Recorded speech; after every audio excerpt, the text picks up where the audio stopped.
Hello, everyone. Today we're diving into one of the most fascinating and fun parts of chemistry, organic chemistry. This is the chemistry of life, the chemistry of what we smell, what we eat, and what our bodies are made of. Whether it's the scent of jasmine or the fuel in your car, it's all tied to organic molecules. Let's explore. Let's start with a simple question. Have you ever stopped to smell a flower like jasmine? That beautiful scent comes from a molecule called benzyl acetate. Molecules like these float in the air and land in your nose where they bind to receptors like tiny keys fitting into locks. That sends a signal to your brain that says, "This smells amazing." And guess what? That molecule is an organic compound, which means it contains carbon. And yes, most scents you recognize are from organic compounds. Most of the smells we recognize, flowers, fruits, even stinky things like fish, are made by carbon-based molecules. These are called organic molecules. Carbon is very special because it bonds easily with other elements, forming all kinds of complex structures. One interesting molecule, triethylamine, gives off that awful dead fish smell. So even the worst smells can teach us chemistry. Ever walked into a bakery and smelled vanilla or cinnamon? Those delicious smells also come from organic compounds. The molecules responsible, like vanillin in vanilla, are carbon-based, just like the molecules in jasmine or fish. This is another example of how organic chemistry is all around us, not just in labs, but in our everyday lives. A long time ago, scientists believed that compounds made by living things were fundamentally different from those made in the lab. They called the ones from living things organic, like sugar from sugarcane.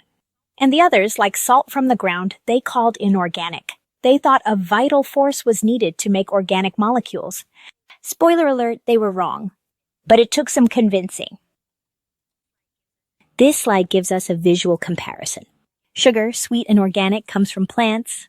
Salt, used in food but inorganic, comes from the earth. Back then, people thought only life could create sugar. But now we know we can make both types of compounds in the lab. It's all about atoms, not vital forces. Organic compounds like sugar tend to break down easily. Heat sugar and it melts, turns brown, and then black. That's decomposition. Inorganic compounds like salt are tougher. They need super high heat to break apart. Early scientists noticed this and thought it meant organic chemistry was mysterious and magical. They also noticed it was hard to make organic molecules in the lab, which added to the mystery. Because organic compounds were so different and seemed so hard to make, early chemists believed in vitalism, the idea that a life force was needed to make them. They believed you couldn't create an organic molecule unless it came from a living thing. This theory dominated science for a long time. But science doesn't stay stuck for long when people ask questions. Enter Friedrich Wöhler in 1828. This chemist accidentally changed history. He heated a compound called ammonium cyanate, clearly not from a living thing, and it turned into urea, a molecule found in urine. Boom! Organic from inorganic. No vital force required. This was a turning point. Wöhler proved that life's chemistry follows the same rules as lab chemistry. Fast forward to 1953. Stanley Miller and Harold Urey wanted to see if the building blocks of life could form naturally. They simulated early Earth's environment in a lab, added electricity to mimic lightning, and waited. What did they get? Amino acids, the building blocks of proteins. This experiment showed us that life's essential chemicals can form under natural conditions, suggesting that the spark of life might not be so mystical after all. After Miller's experiment, scientists developed a theory. What if some molecules could copy themselves, but with tiny mistakes each time? That would mean some versions might copy faster or better than others. Over time, the better copiers would take over. That's called chemical evolution. It's not full life yet, but it's the first step toward living cells, just molecules getting better at reproducing. But wait, it's not that simple. The molecules Miller created can't copy themselves on their own. That led scientists to wonder, what helped them along? Maybe clays or sulfur compounds acted like scaffolds to support them. Even Miller later admitted figuring out how life started is much harder than anyone expected. This field is still wide open and full of mystery. Here's why we focus on carbon. It's ridiculously versatile. Carbon can form more compounds than all other elements combined. Why? Because it has 4 valence electrons, meaning it can make 4 bonds. That's like a Lego block with 4 connectors. It can stick to a lot of different pieces. This is the secret behind the diversity of life's molecules. Carbon's real magic trick is its ability to bond to itself. It doesn't just connect with other elements, it connects with other carbon atoms to make chains, branches, and even rings. That's why carbon-based molecules can be simple like methane or super complex like DNA. No other element can match this creativity. Let's break down carbon shapes. When carbon forms 4 single bonds, the shape is tetrahedral, like a little pyramid. That's the most common shape. When there's a double bond, carbon forms a flat triangle shape called trigonoplanar. And if there's a triple bond, carbon goes straight line. We call that linear. These shapes affect how molecules behave, smell, and react in your body. Now we zoom into a special group of molecules, hydrocarbons. They're made of only carbon and hydrogen. We divide them into 4 groups. Alkenes, single bonds only. Alkenes have at least 1 double bond. Alkenes have at least 1 triple bond. Aromatic hydrocarbons, special ring structures like benzene. Alkenes are full of hydrogen, so we call them saturated. The others are unsaturated. They could hold more hydrogen if their double or triple bonds were broken. The simplest alkane is methane, the main ingredient in natural gas. We often show alkanes using structural formulas where bonds are shown as dashes between atoms. These diagrams help us understand how atoms connect without cluttering things with every electron. Other examples include ethane and propane. Ethane is also in natural gas. Propane. Think of those barbecue grills or camping stoves. That's the gas stored in those silver tanks. These alkanes burn easily, which is why they're great fuels. Sometimes we simplify even more. Instead of drawing every bond, we condense the structure. For example, instead of showing each atom in propane, we write CH3, CH2, CH3. This is faster and still shows the order of atoms. As the number of carbon atoms increases in alkanes, their boiling points go up. Why? Bigger molecules have more mass and more surface area to stick to each other.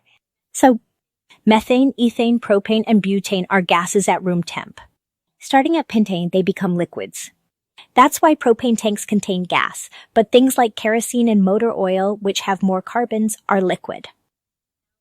Until now, we've talked about straight-chain alkanes, carbon atoms connected in a line. But carbon can also branch out like a fork in the road. This creates branched alkanes. One example is isobutane, a branchy version of butane. They have the same formula, C4H10, but different shapes. These are called isomers, same ingredients, different arrangement. Just like identical twins with different hairstyles, they act differently too. This slide shows the structural formulas. Look closely, both molecules have 4 carbons and 10 hydrogens, but one is straight, butane, and one is branched, isobutane. The branching affects properties like boiling point and how tightly they pack together. This matters in medicine, fuel design, and even how your body processes chemicals. To name alkanes, we use a system developed by IUPAC. Think of it like the official naming committee for chemistry. Every name has 2 parts. The prefix tells how many carbon atoms are in the longest chain. The ending ane tells us it's an alkane, all single bonds. So if you see pentane, you know it has 5 carbon atoms in a chain and only single bonds. Sometimes smaller groups of atoms branch off the main chain. These are called alkyl groups. They're like little side chains. We name them as substituents. For example, if a CH3 methyl group is hanging off the chain, it becomes part of the name. So instead of just butane, it could be methylbutane, depending on where the branch is. Let's go step by step. Find the longest continuous carbon chain, that's your base name. Identify every branch substituent like methyl or ethyl. Start numbering the chain from the end closest to a branch. That keeps numbers low. Chemistry loves simplicity. If 2 branches are the same distance from each end, pick the direction that keeps the second branch's number lower. More steps. Put it all together using this format: number, branch name, base name. Example, 2-methylbutane. If there are multiple identical branches, use prefixes like di, tri, or tetra. Example 2, 3-dimethylbutane. Important, when alphabetizing for naming, ignore the prefixes like di, tri, etc., go by the actual name of the substituent, methyl versus ethyl. Let's try one. Find the longest chain. It's 5 carbons, so the base is pentane. There are 2 methyl groups attached, one on carbon 2, one on carbon 4. Since they're identical, use the prefix di and include both positions, 2,4-dimethylpentane. Practice a few and you'll get the hang of it quickly. Here's your chance to test what you've learned. Look at the structure and try naming it step by step. Count the longest chain, identify branches, number the chain, assemble the name. Don't worry if it's tricky at first. It's just like a puzzle. The more you practice, the more intuitive it gets. Alkanes are full of hydrogen. But when carbon atoms form double or triple bonds, they can't hold as much hydrogen. These are called alkenes. Have at least one double bond, C double bond to C. Alkanes have at least one triple bond, C triple bond to C. Because they're not saturated with hydrogen, they're called unsaturated hydrocarbons. Their general formulas are alkenes CnH2n. Alkenes CnH2n2. Alkanes are full of hydrogen. But when carbon atoms form double or triple bonds, they can't hold as much hydrogen. These are called alkenes. Have at least one double bond, C double bond to C. Alkanes have at least one triple bond, C triple bond to C. Because they're not saturated with hydrogen, they're called unsaturated hydrocarbons. Their general formulas are alkenes CnH2n, alkanes CnH2n-2. Meet the simplest alkene, ethene, also known as ethylene. It has 2 carbon atoms connected by a double bond, and each carbon is also bonded to 2 hydrogen atoms. This makes it flat and rigid in shape, kind of like a credit card. Ethene isn't just a chemistry term, it's a real-world plant hormone, which you'll see on the next slide. Here's where chemistry shows up at the grocery store. Bananas naturally produce ethylene, a gas that tells fruit it's time to ripen. Once one banana starts releasing ethene, the others hear the message and ripen too. That's why bananas in a bunch ripen together. Farmers take advantage of this. Bananas are shipped green, then sprayed with ethene at their destination so they're perfectly ripe for sale. Next up is ethane, also called acetylene. This is the simplest alkyne. It has a triple bond between 2 carbon atoms. That triple bond pulls the atoms into a straight line, so ethane is a linear molecule. Fun fact, acetylene is used in welding torches. When mixed with oxygen, it burns super hot, perfect for cutting metal. While ethene is famous for helping fruit ripen, most other alkenes aren't as recognizable in everyday life. They're usually found in small amounts in fuels like gasoline, but even if they don't have flashy names, they're important behind the scenes, especially in making plastics and industrial chemicals. Same story with alkynes like ethene. Aside from welding or being minor parts of fuel, most alkenes don't have major everyday uses. But they're still important in chemistry and manufacturing. As future healthcare professionals, it's good to know these molecules exist, even if you don't work with them directly. Naming these follows the same basic steps as alkanes, with a few differences. Find the longest chain that contains the double or triple bond. Use ENE for alkenes or YNE for alkenes. Number the chain so the double or triple bond gets the lowest possible number. That number goes just before the base name. Example 1, butyne means there's a double bond starting on the first carbon of a 4-carbon chain. Now let's talk about how these molecules react. The most common reaction is combustion, burning in oxygen. This reaction turns hydrocarbons into carbon dioxide and water and gives off heat. Lots of heat. That's why we use gasoline, a hydrocarbon mix in cars, and propane in grills. Combustion is a key way hydrocarbons release energy. Alkanes with all single bonds don't react easily, but they can participate in substitution reactions. One example, chlorine gas reacts with methane. A chlorine atom replaces one of the hydrogen atoms, forming chloromethane. This is called a halogen substitution. You're swapping one group, hydrogen, for another, chlorine. Let's look at hydrogenation, an addition reaction with hydrogen. This is how you turn liquid vegetable oil, unsaturated fat, into solid fat like margarine. By adding hydrogen, you get rid of the double bonds and saturate the fat. This makes it solid at room temperature. That's why some foods say partially hydrogenated on the label. It changes both texture and health effects. Quick recap of hydrocarbon reactions. All hydrocarbons can burn. This is combustion. Alkanes, single bonds, do substitution reactions. Alkanes and alkenes, double, triple bonds, do addition reactions. Understanding these reactions helps us grasp how fuels burn, how fats are processed, and how medications are made. Now we move into a special class of molecules called aromatic hydrocarbons, which are ring-shaped and very stable. The most famous one is benzene, a molecule with the formula C6H6. Back in the 1800s, chemists had a hard time figuring out its structure. One scientist, Friedrich Kekulé, said he dreamed of snakes biting their tails, and that inspired the idea of a ring structure. Science and imagination often go hand in hand. When scientists looked at benzene closely, they noticed something weird. All the carbon-carbon bonds were exactly the same length, which isn't normal for single and double bonds. So, instead of alternating single and double bonds, benzene's structure is better explained using resonance, where the electrons are shared evenly around the ring. This makes benzene very stable. In this diagram, you'll see a hexagon with a circle in the middle. That's the shorthand for benzene.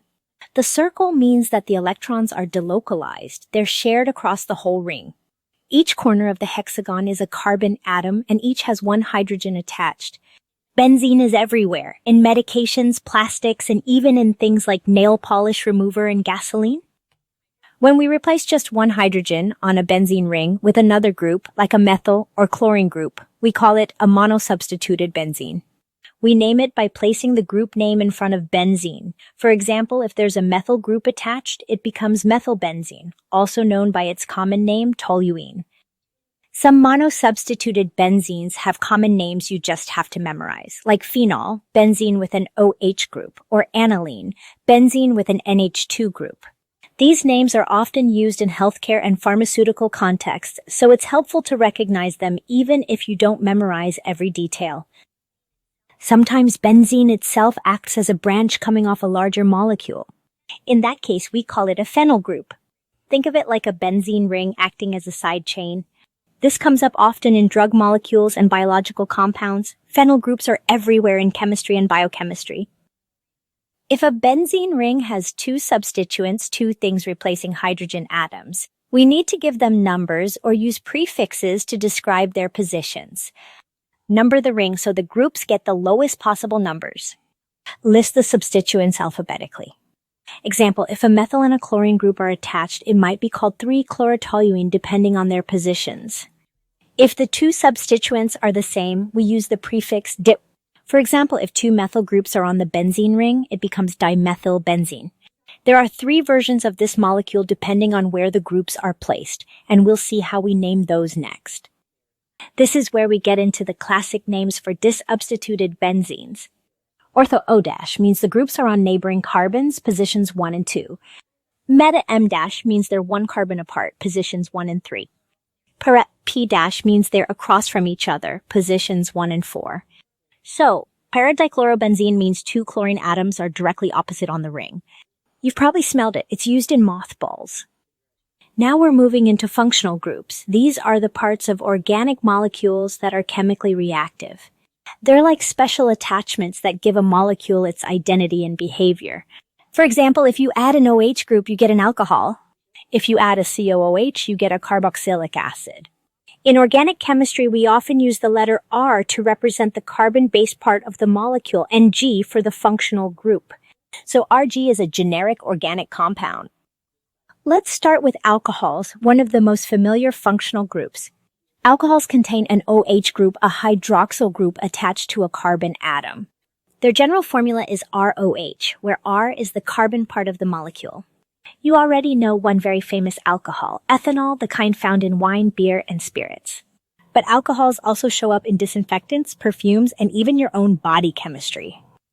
This chart shows some common functional groups. Each group gives the molecule specific properties. For example, alcohols OH are often liquids and can form hydrogen bonds. Ethers, ROR, are more volatile and used as solvents. Carboxylic acids, COOH, are sour and weakly acidic, like in vinegar or citrus fruits. You don't need to memorize them all now, but recognize their names and what they do. To reinforce, alcohols are organic compounds that contain an OH group. This group is polar, which means alcohols mix well with water. The more carbon atoms the molecule has, the less water-soluble it becomes. So something like methanol or ethanol mixes well with water, but larger alcohols like octanol don't. Naming alcohols is similar to naming alkanes, but with some tweaks. Find the longest chain containing the OH group. Change the ending from ANE to OL, for example, propane becomes propanol. Number the chain to give the OH group the lowest possible number. Place that number just before the base name. For example, 2-propanol means the OH is on the second carbon of a 3-carbon chain. Let's talk real life. Beer typically has 3-6% ethanol. Wine has 12-15%. Liquor ranges from 40-80%. The word proof is just double the percentage. So 80 proof means 40% alcohol.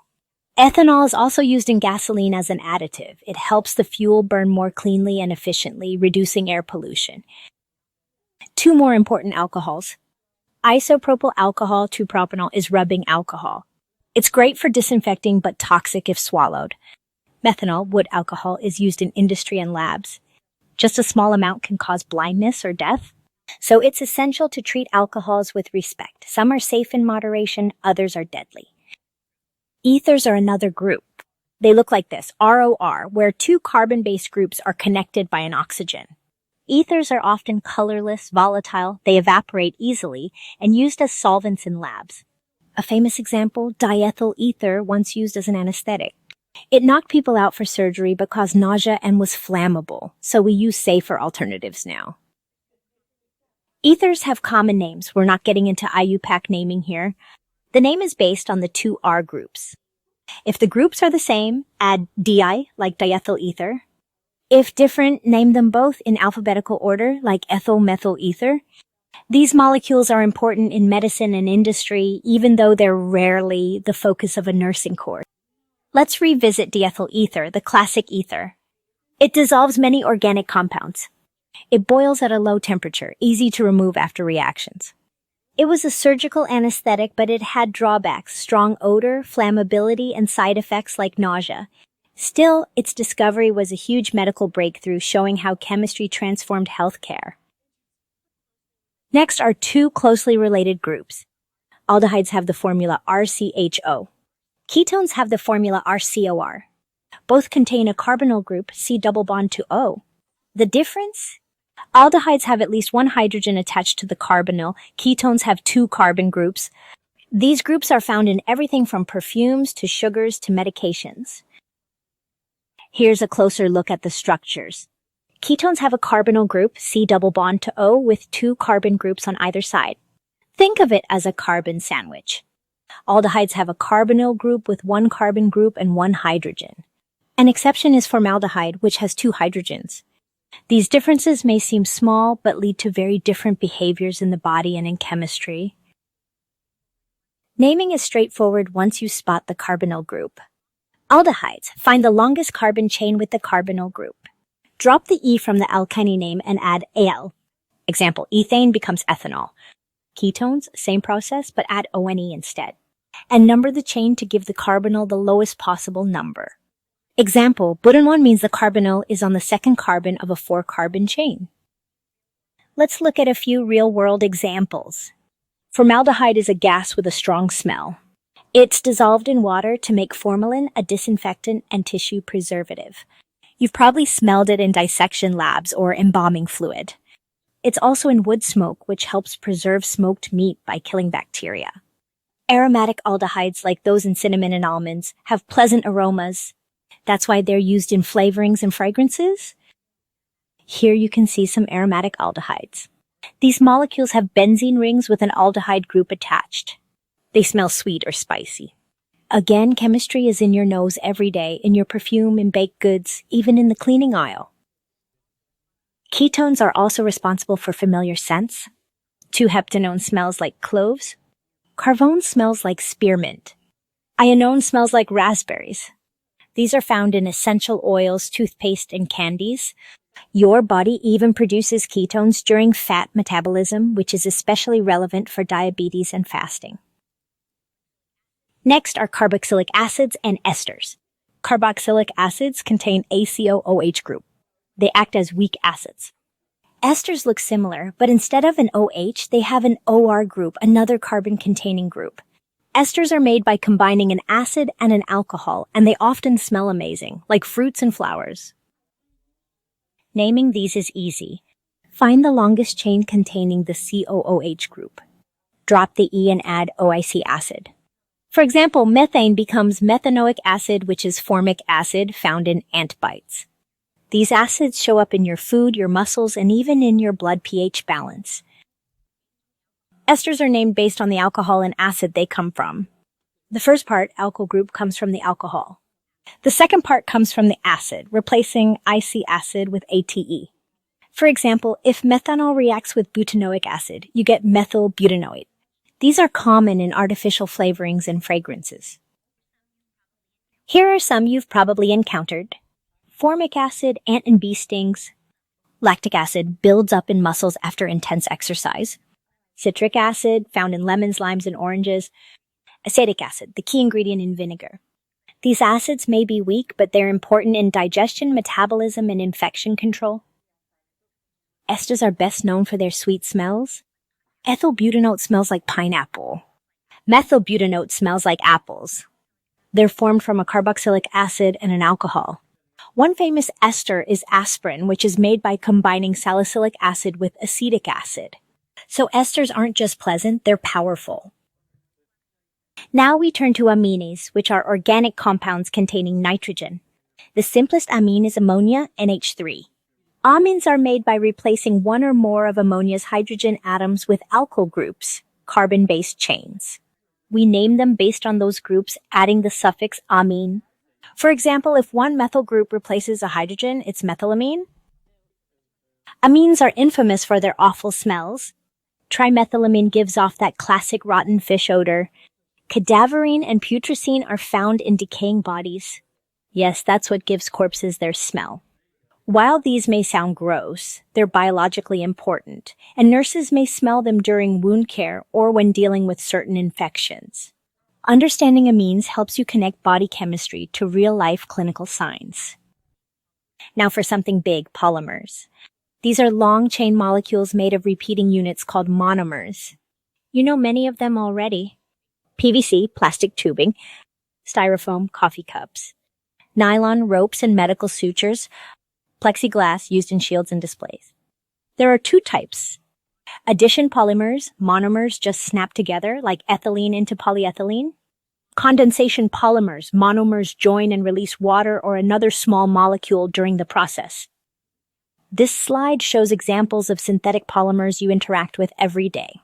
They include polyethylene, used for milk jugs, plastic bags. Polystyrene, used for foam containers and labware. Polyester and nylon, used in clothing, medical textiles, and surgical tools. Even protein and DNA are natural polymers. Your own body is built from them. So this is chemistry you wear, touch, and are made of. Let's end with a superstar polymer, Kevlar. Kevlar is a condensation polymer known for being stronger than steel by weight. It has aromatic rings and amide linkages. The chains line up and form hydrogen bonds, making a super tough material. Kevlar is chemical and flame resistant, and it's used in bulletproof vests, firefighter gear, and sports equipment. This is chemistry literally saving lives. A quick recap of what we've learned.